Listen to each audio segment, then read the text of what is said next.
Okay, so good afternoon everyone. So I will be continuing the discussion of the City Ordinance of Pasig prohibiting any person from committing any act of discrimination against a person based on sexual orientation and gender identity and expression.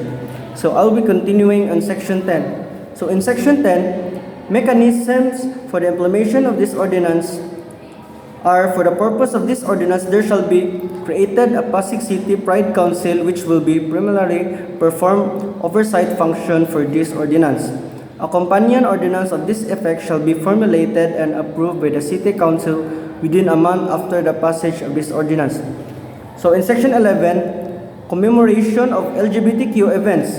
In support of the LGBTQ community, the Pasig City government shall commemorate the annual celebration of the following. First is International Day Against Homophobia and Transphobia, or IDAHOT, on May 17. Second is Philippine Pride March in culmination of the celebration of the Pride Month of the third Saturday of June. Third is Transgender Day of Remembrance on November 20. Then World AIDS Day on December 1 and Human Rights Day on December 10. So in Section 12 states that appropriation. For the effective implementation of this ordinance, the city government shall provide funds of 20% of the 5% of the annual budget appropriated to finance the gender and development plans, projects, and programs. In Section 13, person liable.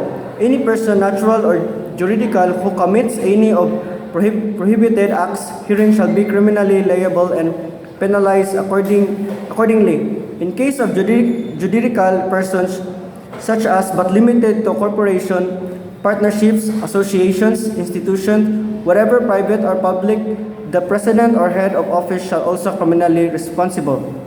Section 14, penalties. Any person held liable under the ordinance shall be penalized with imprisonment for the period of not less than 60 days, but more than 1 year, and or fine or less than 1,000 pesos, but not exceed 5,000 pesos, or may be bought at the discretion of the court, shall be attend to SOGI awareness seminar, without prejudice to any applicable criminal, civil, or administrative action that may instituted under the provision of existing law. In Section 15, independent action for damages. Nothing in the act shall preclude the victim of discrimination based on actual or perceived sexual orientation, gender identity, and expression from instituting a separate and independent action for damage and other affirmative relief. In Section 16, implementing rules and regulations. Within 60 days from the effectively of the ordinance and the approval of the companion ordinance on the implementing mechanism, an appropriate body shall be defined which shall formulate, after through consultation with multi-sectoral groups and stakeholders, the implementing rules and regulations and guidelines for the ordinance.